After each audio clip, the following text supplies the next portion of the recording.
Hello friends, welcome back to our YouTube channel Easy English Tip.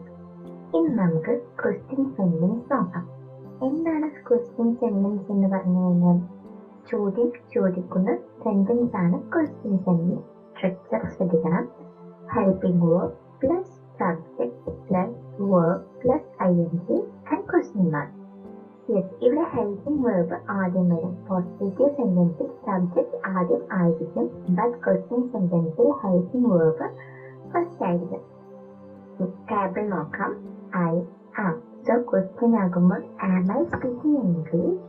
He she it is she cooking food?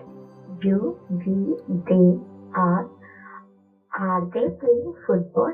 Your friends am is are ആദ്യം വരും, then subject, then verb plus ing. Okay friends, ഇനി നമുക്ക് few important points കൂടി നോക്കാം. First, signal words. Present continuous ഉപയോഗിക്കുമ്പോൾ ചില special words നമുക്ക് help ചെയ്യും. Now, at the moment, currently.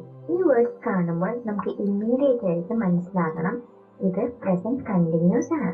അതിന് example, are you studying now?